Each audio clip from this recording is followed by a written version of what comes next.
Hai Sobat Bahan, selamat datang di channel hiburan kabar bahan. Armin akan membacakan kelanjutan sebuah cerita novel yang sangat menarik, yang sangat seru, yang sangat menghibur, yang sangat layak untuk diikuti dari awal hingga akhir. Sebuah cerita novel yang berjudul The Story of Chen. Tetapi sebelum melanjutkannya, pastikan kalian sudah subscribe channel ini dan aktifkan lonceng notifikasinya agar tidak ketinggalan jika admin upload video terbaru. Jika kalian menyukai cerita seperti ini, jangan lupa like, jika berkenan share juga ke teman-teman lainnya agar teman-teman lainnya juga mendapatkan informasi dan hiburan di channel ini. Baik, kita lanjutkan di part ke 398 bertepatan dengan bab ke 1914. Begitu beberapa petugas polisi mendengar ini, mereka langsung menjadi energik. Bagaimanapun orang-orang yang bisa ditinggal Thompson kelas atas memiliki kekuatan finansial yang sangat kuat. Uang hasil jerih payah yang mereka katakan pastilah angka yang luar biasa. Kalau dipikir-pikir benar juga, orang yang bisa tinggal di villa lebih dari 1 miliar dengan mudah. Memangnya 30-50 juta berarti bagi mereka. Sepertinya 30-50 juta hanyalah masalah sepele.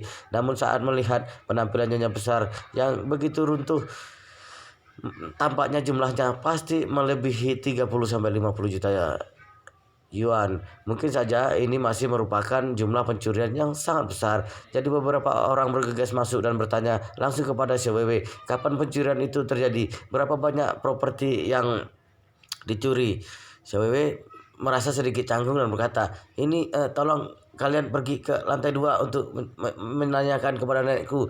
Dia yang kehilangan uangnya dan dia yang paling jelas dengan situasinya. Baik, beberapa petugas polisi bergegas ke lantai atas dan mereka tiba ke kamar tidur lantai 2 di bawah pimpinan CWW. Petugas polisi itu juga sedikit terkejut saat melihat dua pria berbaring di kamar tidur di lantai 2, yang satu tua dan satunya muda, namun mereka juga tidak terlalu memikirkannya, langsung pergi ke atas teras dan bertanya pada Nyonya Besar Xiao. Nyonya, apakah Anda yang mengalami kecurian? Benar, aku. Nyonya Besar Xiao berkata dengan marah. Seorang wanita bernama Ken Hokian mencuri uang hasil jerih payahku dan kabur. Kalian harus menangkapnya. Petugas polisi segera mengangguk, mengeluarkan PDA petugas polisi dan berkata, apakah Anda tahu informasi spesifik tentang Ken Hokian?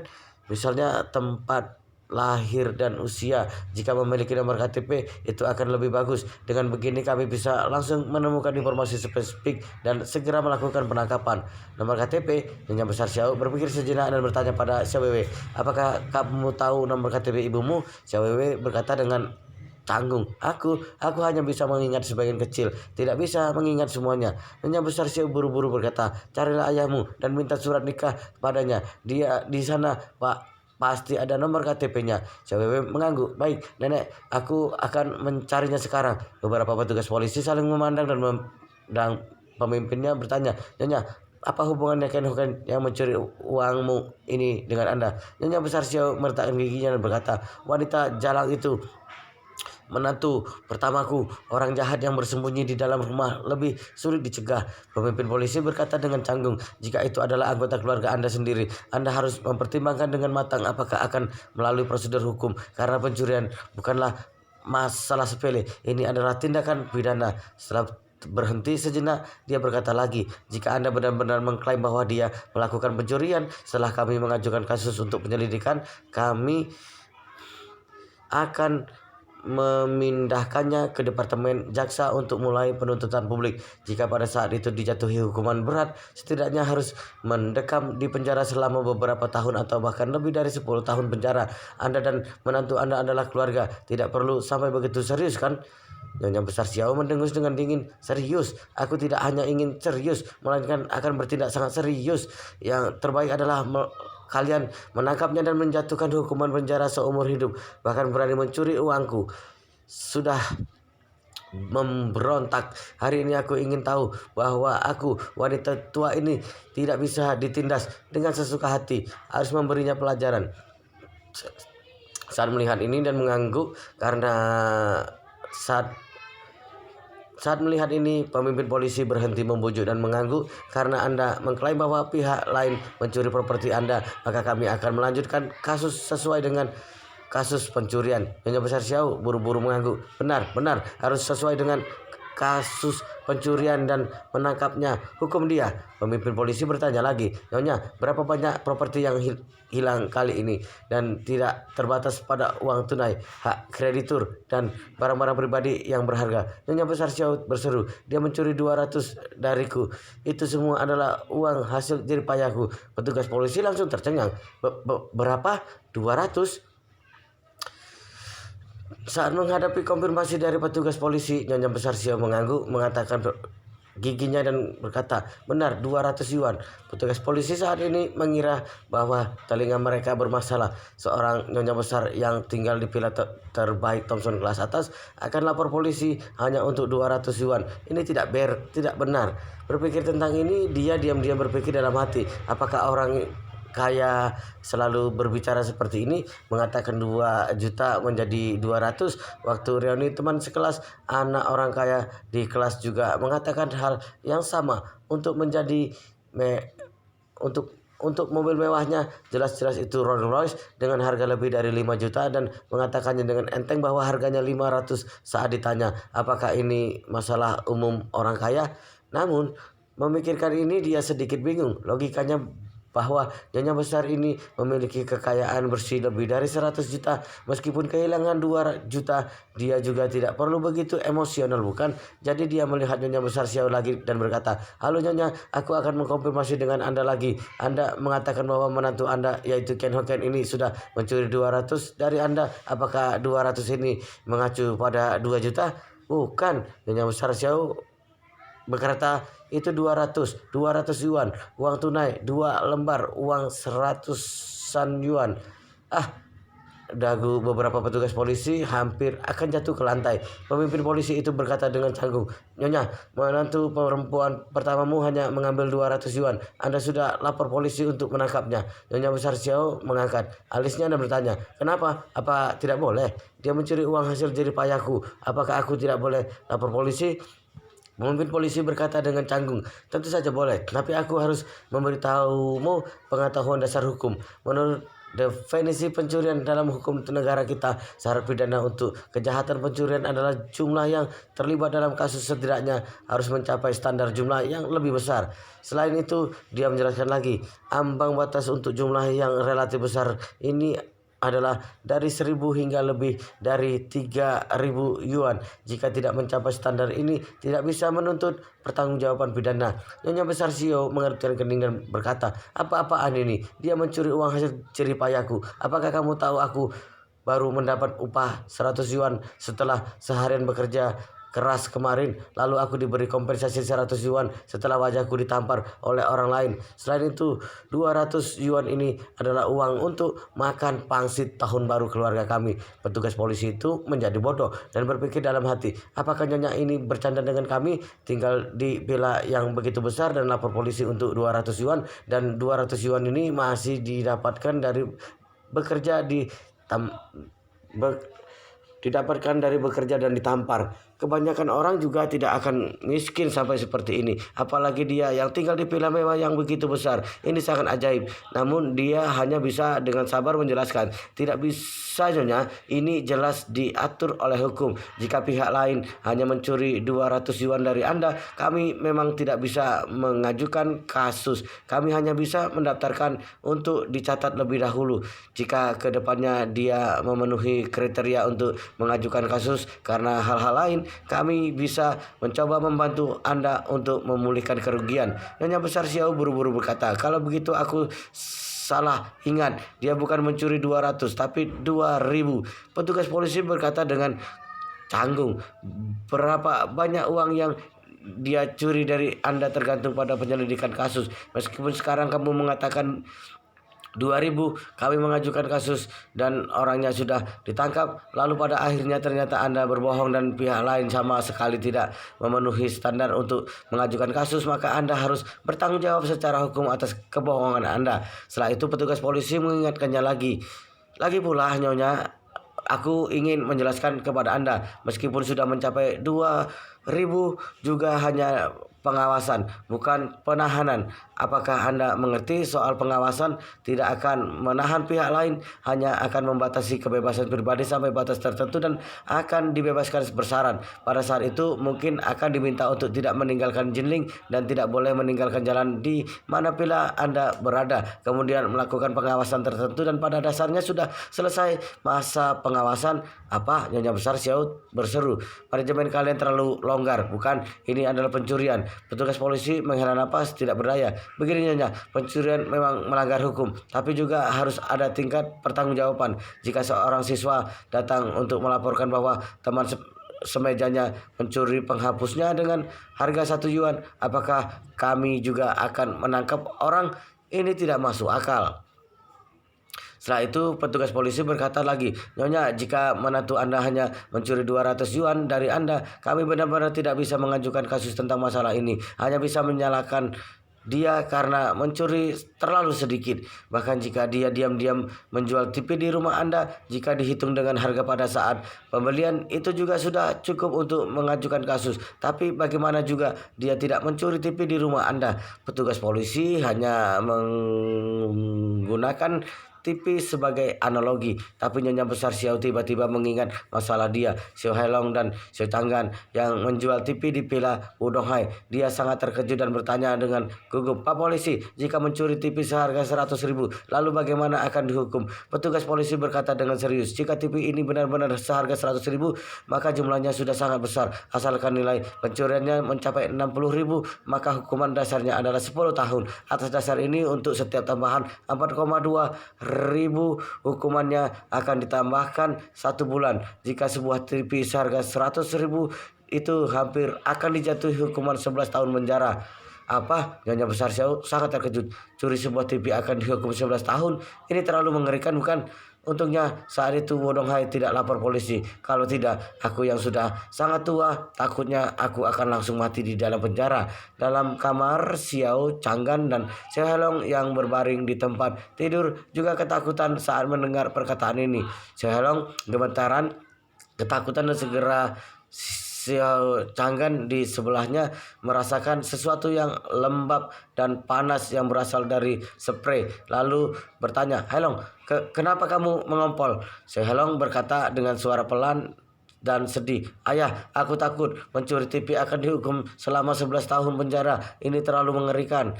Xiao Changgan sangat tidak berdaya dan menghela nafas berulang kali. Takut ya takut, tapi kamu juga jangan ngompol. Sekarang baguslah, celanaku sudah basah sebagian olehmu. Mulut Xiao Helong menjadi datar dan suaranya tercekat. Ayah, maaf, aku benar-benar tidak bisa menahannya. Aku berjanji tidak akan mengompol lagi lain kali.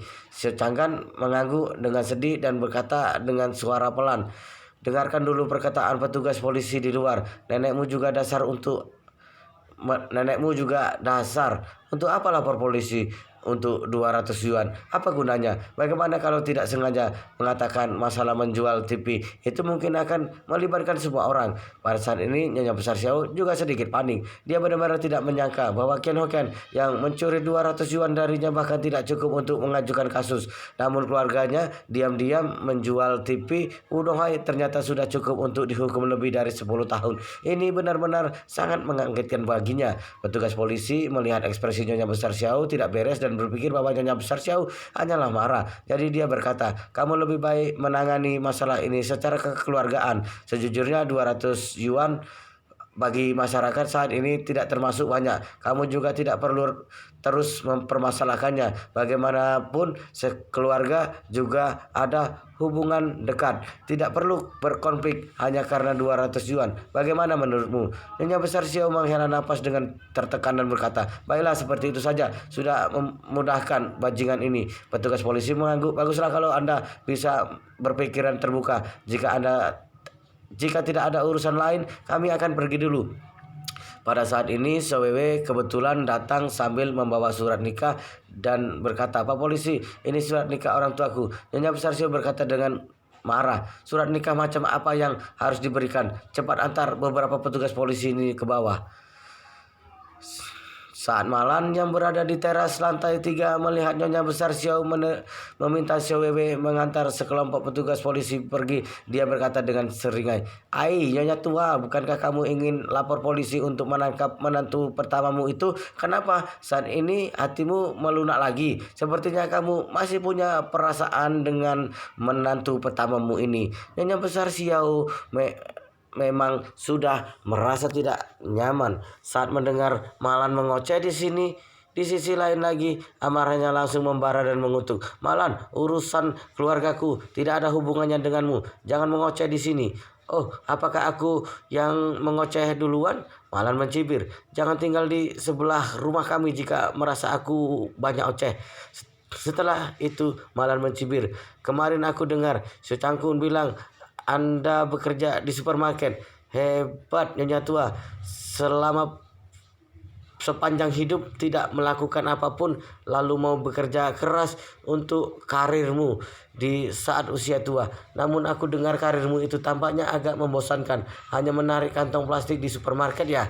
Nyonya Besar Xiao sangat marah dan memarahi dengan kencang. "Apakah ada hubungannya denganmu apapun yang aku lakukan? Apakah kamu perlu mengataiku di sini?" Malan berkata sambil tersenyum, "Apapun yang kamu lakukan memang tidak ada hubungannya denganku. Aku hanya prihatin bahwa kamu orang tua ini juga akan ada hari ini." Setelah itu Malan tertawa mengejek dan menghela napas. "Ai, sudahlah, sudahlah. Karena kamu sudah sangat miskin sehingga bekerja di supermarket. Lalu untuk apa aku mempermasalahkannya dengan orang-orang sepertimu? Kita bukan lagi orang yang berada di dunia yang sama. Kehidupan yang aku jalani kamu bermimpi pun tidak akan bisa melewatinya. Berbicara denganmu sama saja buang-buang waktu. Berbicara dengan orang yang tidak paham. Jadi aku hanya bisa mendoakanmu semoga beruntung." Nyonya Besar Xiao marah sampai darah seluruh tubuh mengalir ke kepala oleh Malan. Mengetakkan giginya dan berkata, "Malan, perhatikanlah saat ada guntur di tengah hujan. Aku rasa cepat atau lambat kamu akan disambar petir sampai mati." Malan mencibir, "Kamu wanita tua yang sudah melakukan banyak hal buruk. Tidak hanya menindas kedua putramu, mengendalikan kekuatan keuangan keluarga dan menjual tubuh cucumu sendiri dengan imbalan kemakmuran dan kekayaan. Menurutku, jika Tuhan benar-benar Maha Kuasa, kemungkinan guntur menyambarmu sampai mati jauh lebih besar daripada menyambarku sampai mati. Meskipun kamu sudah disambar 8 kali, juga tidak akan menyambarku sekalipun." Nyonya Besar Xiao hampir hancur. Dia melompat sambil memarahi, "Kamu, kamu jangan menyemprotkan kotoran di sini." Malan melambaikan tangannya dan tidak sabar. "Sudahlah, jangan memperdebatkan yang tidak berguna. Kita hanya perlu melihat kehidupan siapa yang lebih baik. Lihatlah, kakiku sudah terluka. Menantuku memberiku ratusan ribu untuk belanja. Bagaimana denganmu? Sudah sangat miskin sampai tidak bisa makan kenyang dan masih pergi bekerja. Perbedaan di antara kita berdua itu seperti Phoenix dan burung pegar." Nyonya Besar Xiao sudah marah sampai kehabisan napas, benar-benar tidak bisa berkata-kata lagi. Dia hanya merasakan tekanan darahnya tiba-tiba naik dan bergegas menekan tulang di atas kepalanya. Saat ini Malan tidak berniat untuk melepaskannya dan mencibir, "Nyonya tua, jika kamu benar-benar sangat miskin sampai tidak bisa makan, aku bisa memberimu sebuah trik. Jangan lupa, saat berada di dalam pusat penahanan, kamu melewati hidup yang makmur. Juga ada Zhang Guipen dan yang lainnya yang melindungimu. Betapa kerennya kamu. Menurutku sebaiknya sekarang kamu keluar untuk melakukan kejahatan, kemudian menunggu untuk pergi ke pusat penahanan untuk makan gratis." Setelah selesai berbicara, Malan melambai pada Yichen dan Sichuran. "Menantu yang baik, putriku yang baik, ayo turun untuk makan. Jangan omong kosong dengan wanita tua itu." Begitu selesai berbicara, dia menoleh dan berkata pada Nyonya Besar Xiao, Nyonya tua, aku makan dulu. Sekalian aku memberitahumu bahwa sarapan keluarga kami sangat mewah. Ada ceker ayam, saus kecap, iga kecap, siomay udang, bakpao, panggang. Oh iya, masih ada bubur ikan sashimi. Semuanya adalah makanan kok kanton asli. Kamu itu lanjutkan rasa laparmu. Nyonya Besar Xiao sangat marah sampai tekanan darahnya melonjak karena malam. Dia hanya merasa pusing dan hampir saja jatuh. Saat ini Xiao Weiwei kebetulan kembali dan buru-buru memapahnya saat melihat situasi ini. Namun meskipun Nyonya Besar Xiao sudah sangat pusing, dia masih mengutuk dengan suara serak. Malan, jangan pergi. Aku tidak akan melepaskanmu hari ini. Kamu keluar. Mulut Malan sudah rapat dan malas mempedulikannya lagi. Dia langsung berkata kepada Yichen, menantuku yang baik, Papa Ibu turun ke bawah. Socuran mengikuti di belakang dan bertanya, Ibu dari mana? Kita punya begitu banyak makanan katon. Wow, luar biasa sekali guys, ceritanya sangat seru, sangat menarik, sangat membuat kita terhibur, sangat layak untuk diikuti dari awal hingga akhir. Tetapi sepertinya di video ini di part ini sampai di sini dulu, dan kita akan lanjutkan di part berikutnya di video selanjutnya. Pastikan kalian sudah subscribe channel ini dan aktifkan lonceng notifikasinya agar tidak ketinggalan jika admin upload video terbaru. Jika kalian menyukai cerita seperti ini, jangan lupa like, jika berkenan share juga ke teman-teman lainnya agar teman-teman lainnya juga mendapatkan informasi dan hiburan di channel ini. Baik, kita lanjutkan di part berikutnya di video selanjutnya.